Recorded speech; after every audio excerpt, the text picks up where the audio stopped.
Hai semuanya, Assalamualaikum warahmatullahi wabarakatuh. Welcome back again to my YouTube channel di Tertri Channel. Buat teman-teman yang baru gabung, jangan lupa dibantu like-nya dan tekan subscribe channel ini.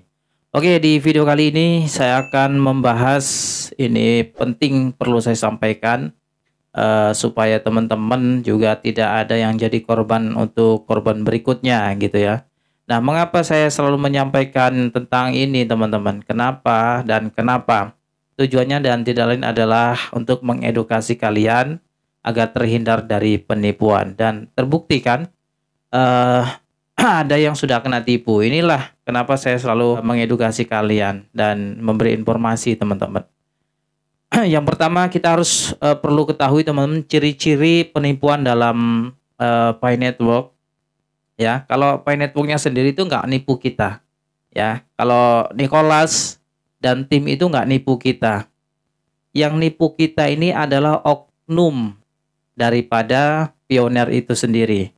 Saya katakan oknum ya, jadi nggak semua pioner itu menipu, ya kan? Nah, kalau oknum itu ada beberapa saja yang memang memanfaatkan keadaan ini. Ini sebetulnya pelaku ini sudah sejak tahun yang lalu sih. Makanya saya ini ya, miris gitu ya melihatnya dengan orang yang percaya. Kalau dinasihati, dikasih edukasi itu nggak nerima ya jadinya begini. Berharapnya pingin kaya dengan jalan menambang koin Pi ini tetapi malah ditipu. Ini kan kurang ajar. Ya kan? Ada orang pingin merubah finansialnya, ingin merubah ekonominya, ingin merubah keadaan keluarganya, ingin merubah keadaan hidupnya supaya lebih bermanfaat lagi untuk keluarganya dan harapannya itu dengan mining bertemu dengan Pi Network ini menjadi kaya gitu ya. Dan akhirnya karena dibumbu-bumbui, mohon maaf sekali lagi saya katakan tegas, dibumbu-bumbui dengan GCV, ya inilah ya kalau kalian tuh mempercayai dengan GCV. Bang, abang percaya nggak dengan GCV? Enggak. Ya, saya katakan 100% saya nggak percaya dengan harga segitu.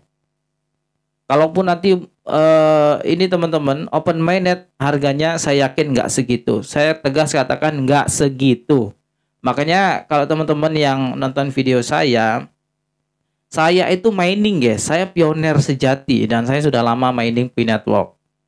Ya, kenapa alasan saya nggak percaya dengan GCV?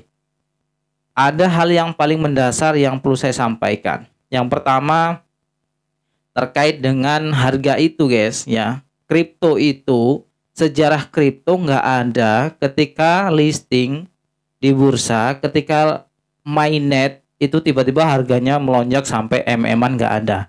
Apalagi dengan ilmu ya, dengan analisis para pakar kripto itu nggak ada yang mengatakan bahwa dengan supply 100 miliar koin Pi ya, kemudian nanti kalau di listing, ya walaupun nanti nggak semuanya ya, ada sistem vesting juga yang 20% aja yang diedarkan di market umpama kalau itu benar.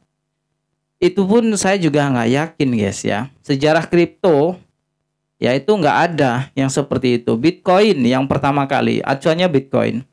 Bitcoin itu nggak tiba-tiba langsung sekarang ini jadi 1 miliar. Ya kan gitu. Itu prosesnya sudah bertahun-tahun. Ya, ada halving, kemudian banyak investor dan kepercayaan. Nonton video saya sebelumnya, ya, kenapa Bitcoin itu mahal? Sudah saya sebutkan banyak faktor di situ ya. Saya sebutkan 5 faktor utama saja. Dan buat kalian yang belum nonton, silakan tonton video saya sebelumnya. Kenapa Bitcoin itu bisa mahal? Dari situ saja tujuan saya itu mengedukasi kalian sejarah tentang kripto, ya. Nggak mungkin dong yang namanya kripto tiba-tiba di listing di bursa harga segitu. Ya mungkin kalau nanti ke depannya mungkin bisa jadi entah berapa tahun itu kita nggak tahu ya kan. Tapi saya nggak yakin guys dengan harga GCV itu bisa tercapai ketika open mainnet. Ya, bukannya saya itu mematahkan. Ini kalian jangan beranggapan saya ini nggak dukung Pi Network. Bukan, kalau nggak dukung saya nggak mining. Tapi kita kan perlu menganalisa dengan data, fakta, histori, perjalanan kripto, ya kan? Kemudian kemunculan kripto bagaimana? Kita lihat sejarahnya dong, sejarah Bitcoin dan lain sebagainya. Koin-koin yang lain, Ethereum, ya kan? Nah, P-network ini itu global consensus value. Pasti saya nanti dibully lagi. Lu nggak paham P-network, Bang. Lu nggak usah bikin konten. Inilah orang-orang yang sudah teracuni oleh GCV. Coba Nicholas ditanya, lihat video ini ya, supaya kalian tuh percaya dengan omongan saya. So what's a pie worth? I'm curious. So pi is worth what the pioneers make it worth. So in this specific case, that I described, you need to spend 1 pi to get yourself KYC, and that 1 pi is distributed back to validators depending on how many validators are needed for each validation. Great. Well, Nicholas Kokalis, we're grateful to have you with us today. Thank you so much for your time. Thank you. Nah, itu ya. Jadi sudah clear kan? Jadi ketika Nicholas ditanya oleh salah satu orang ini, atau saya nggak tahu itu siapa yang menanyakan, atau dari stasiun televisi, atau dari YouTube, atau dari mana, atau YouTuber, saya nggak tahu. Itu orang yang jelas menanyakan tentang harga koin Pi berapa. Ditanyalah, langsung ditembak oleh si penanya itu, ya kan? Dan Nicholas mengatakan kayak tadi, guys. Nah, jadi ini masih tanda tanya. Kemudian ini yang perlu kita waspadai, ciri-ciri jika kalian menemukan salah satu komunitas, entah itu dimanapun, kalau kalian itu sudah teracuni, tujuannya GCV itu untuk meracuni kalian bahwa keyakinan akan harganya mahal ketika open mainnet, ya. Kemudian ini dimanfaatkan oleh oknum-oknum pioner yang tidak bertanggung jawab. Ada yang metodenya itu ciri-ciri nipunya begini. Gabung di salah satu oknum komunitas, jadi member prioritas umpama, ya kan, atau member VIP. Kemudian kalian harus gabung ke komunitas tersebut. Kalian ingin menukar barang, ya kan. Nah, sejauh ini kan ini ya, P-network itu kalian pahamnya itu kan sebagai alat tukar gitu ya, atau untuk barter gitu ya. Saya katakan guys ya, hari gini masih ada barter. Barter itu sudah zaman kuno ya, udah nggak zaman barter itu. Kalian salah memahami konsep barter, ya kan? Ini udah zaman modern. Masa P-network katanya modern masih sistem barter? Kan lucu. Ini pemahaman yang salah menurut saya. Kemudian ya, saya ulangi lagi. Karena kalian sudah teracuni GCV, maka ada salah satu oknum yang memanfaatkan keadaan ini. Kalian itu nanti gabung di salah satu grup, di grup Facebook, grup WhatsApp, grup manapun lah ya. Situ komunitas yang memang percaya GCV ya. Bagi kalian yang subscribe channel ini, semoga kalian cerdas dan paham apa yang saya sampaikan. Oke. Kemudian kalian gabung di salah satu grup yang di situ memang sangat antusias dan sangat mendukung GCV. Nah, kalian gabunglah di komunitas itu. Kalian mau diiming-imingi itu ada salah satu PT umpama. PT ini bla bla bla bla.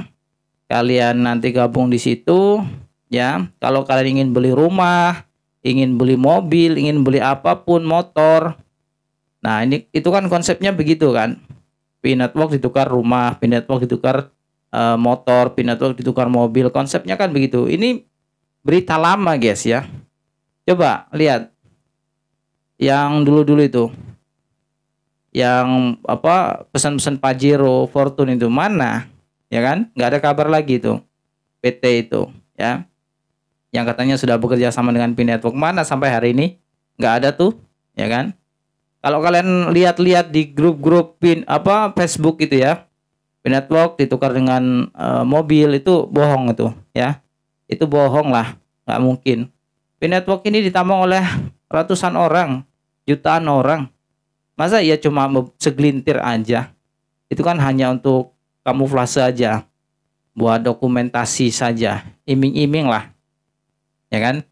Saya katakan teman-teman, kalau kalian bergabung dengan salah satu komunitas, kalian ingin beli ini, percaya dengan GCV, kemudian diiming-imingi harganya mahal. P-network itu ketika open mainnet harganya mahal, kemudian Anda menukar sesuatu, motor, mobil, rumah, tanah dan lain sebagainya, kemudian Anda harus gabung jadi member prioritas dulu, kemudian Anda menyetor uang dulu baru bisa cair koin Pi, Anda akan ketipu.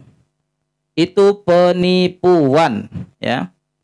Yang benar bagaimana, Bang? Nah, yang benar tuh gini teman-teman ya. Pi Network itu nanti setelah open mainnet akan di listing di bursa.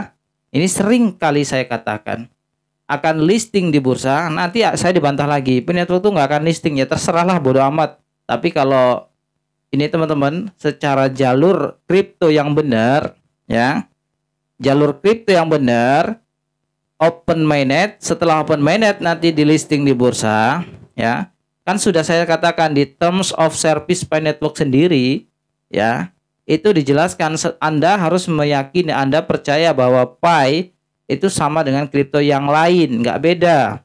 Setelah open mainnet akan di listing di bursa, itu kan dari terms of service Pi Network itu sendiri. Harusnya Nicholas juga menempati itu. Setelah open mainnet ya di listing ya, jangan berubah gitu, sesuai yang ada di term of service Pi Network itu sendiri yang mengatakan setelah open mainnet Pi Network koin Pi itu di listing, walaupun sekarang sudah banyak melisting, tapi itu belum bisa ya, itu koin IOU. Oke, itu koin bukan sungguhan project dari Pi Network. Karena memang Nicholas juga membantah itu. Sampai saat ini belum di listing ya, belum di listing di exchange manapun. Setelah open mainnet iya, katanya begitu ya. Nah, jadi yang benar setelah open mainnet nanti di listing di bursa. Setelah listing di bursa itu pun kita nggak langsung bisa cairkan, guys. Biasanya begitu. Mungkin hanya beberapa persen, nggak semua bisa kita cairkan, nggak bisa kita jual, masih terkunci. Nunggu investor dulu, ada investor yang mau beli di bursa. Nah, setelah sudah banyak, likuiditasnya sudah banyak, ya, likuiditasnya sudah banyak, kemudian ya udah dibukalah yang namanya withdraw, sistem jual. Kalau di exchange dijual dulu. Dijualnya itu nanti dia pasangannya apa, Pi dengan USDT atau Pi dengan apa. Ya kalau ke stablecoin pasti ya USDT. Karena di Amerika mata uangnya dolar, pasti USDT stablecoinnya. Jadi Pi digandengkan ya dengan USDT. Pi kita jual, kita sell, kemudian dalam bentuk berubah jadi USDT. Setelah itu ya kita tinggal jual juga USDT-nya atau kita transfer ke exchange Indonesia, ke Pintu, ke Indodax, ke toko kripto, ke rekeningku, kemanapun ya. Saya sebutkan saja exchange semuanya walaupun saya nggak di endorse. Nah, yang sering saya pakai exchange di Indonesia adalah aplikasi Pintu. Itu mudah banget buat kita bertransaksi di situ ya, dan juga sudah legal, sudah jelas. Kalau sudah di listing di exchange, sudah bisa di sell, sudah bisa dijual, ya sudah cair. Nanti kita tahu harganya di bursa itu, guys. Nggak kita mengarang-arang sendiri, nggak menuntut harga GCV, guys. Oke, sampai sini paham ya. Jadi kalau ada oknum PT, oknum pioner, oknum komunitas yang mengadakan barter sebelum open mainnet, itu ujung-ujungnya nanti kalian pasti kena tipu ya. Pasti itu ujung-ujungnya kena tipu, dan ini sudah banyak loh yang terjadi dan mengalami ini. Oke. Jadi semoga video ini mencerahkan. Kalau ada yang belum paham silakan tanyakan di kolom komentar. Semoga video ini bermanfaat. Thanks for watching and see you next video. Assalamualaikum warahmatullahi wabarakatuh.